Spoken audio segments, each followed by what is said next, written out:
Voilà, alors on se retrouve donc à la page 140 pour la correction des exercices. Mais j'espère que vous n'avez pas éprouvé trop de difficultés. Il y a évidemment ici, donc pour ces 4 exercices, quand même pas mal de choses à garder en mémoire, à savoir les priorités d'opération, je dois connaître la règle des signes, je dois connaître le calcul avec les entiers comme c'était dit dans les prérequis. Je dois connaître encore mes formules géométriques. Je dois respecter les conventions d'écriture au niveau du calcul littéral.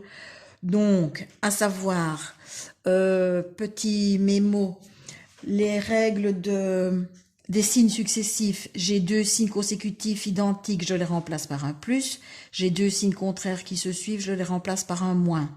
Deuxième chose, toujours bien garder en tête les règles de priorité des opérations, à savoir de PEMDAS, les calculs entre parenthèses, ensuite les exposants, autrement dit les puissances, multiplication et division en suivant l'ordre dans lequel elles se présentent, addition et soustraction, idem. Bien connaître les tables de multiplication, les règles des entiers et normalement ça ne devrait pas poser de problème. Donc pour l'exercice 4, avoir en tête évidemment les propriétés également des opérations. Si j'ai par exemple comme dans le 10, 3e fois 2a fois quelque chose qui me donne 0, je sais que 0 est absorbant dans la multiplication. Il fallait veiller également, quand il manquait un facteur, une expression négative, à bien l'écrire entre parenthèses pour ne pas avoir le fois et le moins qui se suivent et bien marquer la séparation. Je prends l'exemple du 14. J'ai déjà 6g fois moins 3g carré. 6 fois moins 3, moins 18. Je dois donc multiplier par moins 10g carré, puisque g carré fois g carré me donne g exposant 5. Je reprends. Donc g carré fois g carré. Sous-entendu pour g carré, c'est g fois g. Je recopie ce facteur-ci. J'ai donc en tout 1, 2, 3, 4, 5 fois le facteur g, d'où le g exposant 5. Alors, pour l'exercice 4, je fais appel aux formules d'air. Alors, pour ceux qui le désirent, ne pas hésiter à fluoter quand on me demande l'air ou, comme dans l'exercice 6, soit dans certains cas le périmètre, soit l'air. J'ai ici l'aire d'un rectangle, longueur fois largeur. La longueur mesure 3 fois x, donc 3x, et la largeur 2 fois y, donc 2y. Longueur fois largeur 3x fois 2y. 3 fois 2, 6. X fois y, xy en respectant bien l'ordre alphabétique puisqu'il s'agit d'un produit. Base fois hauteur sur 2 pour l'aire du triangle. La base mesure 1, 2, 3, 4, 5a et la hauteur est donnée, elle vaut 2b. 5a fois 2b, le tout divisé par 2.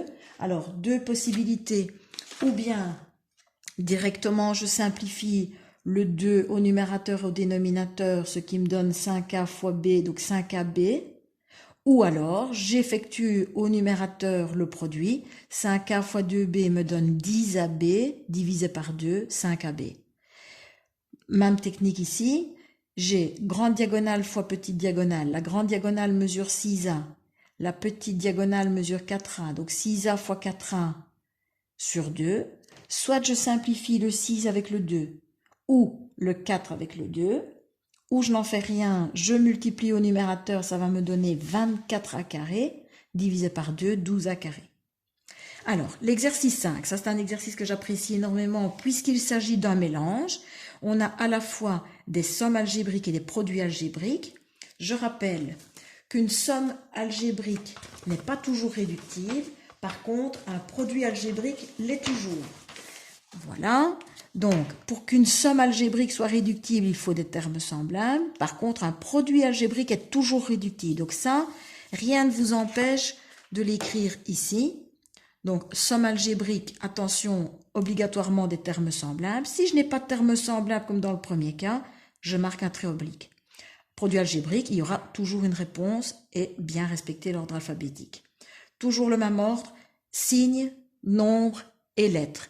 Si c'est une somme, pas d'ordre alphabétique. Si c'est un produit algébrique, je respecte l'ordre alphabétique. Donc, petit cas particulier ici pour A fois A carré. Moins 4C, moins 7C. Donc là, bien faire attention, je repense à mes états, je suis au moins 4, je descends de 7, je me retrouve au moins 11 quoi? C. Si j'ai ceci, j'ai un produit. Donc, un seul facteur négatif, mon résultat est négatif. 5 fois 6, 30. A fois C, A carré C. J'ai un produit, un facteur est nul, je ne me casse pas la tête, le résultat est nul. Attention ici, ce ne sont pas des termes semblables, puisque dans le premier terme, j'ai un carré qui porte sur A, puis Y, et là je n'en ai pas de carré, donc forcément, trait oblique où je recopie l'énoncé. Je vous laisse lire le reste de l'exercice 5. Si jamais vous avez des soucis, ne pas hésiter. Ne pas hésiter aussi quand l'énoncé, comme pour le 15, est plus long, à souligner les termes semblables, vous les repérerez plus facilement. Comme dans le 17, j'ai 1, 2, 3 facteurs négatifs, quantité impaire de facteurs négatifs, donc la réponse est négative. J'effectue le produit, 9 fois 7, 63, 63 fois 3, 189, x carré, y, z, et je respecte l'ordre alphabétique. Pour l'exercice 6, là, les informations sont manquantes, je dois compléter les pointillés. Attention, j'ai 2 périmètres et une aire. Périmètre du rectangle, longueur plus largeur fois 2. J'ai ici 6A, c'est donc 2 fois la largeur qui vaut 3A, 2 fois 3A, 6A. J'ai donc 2 longueurs qui mesurent 9B, 2 fois 9B égale 18B. Pour le dernier, j'ai 3x plus 7y comme périmètre. 3x, je vais l'appeler la base, je l'ai déjà. Il me manque un côté, je vois que 2 côtés sont de même mesure, donc j'ai 2y et 2y qui me donnent déjà 4y. Il me manque 3y pour avoir 7y. Et dans le deuxième cas, c'est une aire. On ne me dit pas qu'il s'agit d'un carré, mais on finit par s'en douter puisque l'aire vaut 9x carré, j'ai un côté qui mesure 3x. 3x fois 3x me donne 9x carré. Forcément ici, ils n'ont pas indiqué un même symbole sur les côtés, si pas, on s'en serait tout de suite douté. Voilà, pour l'exercice 7, mais ça fait appel aux priorités, donc là je vous conseille honnêtement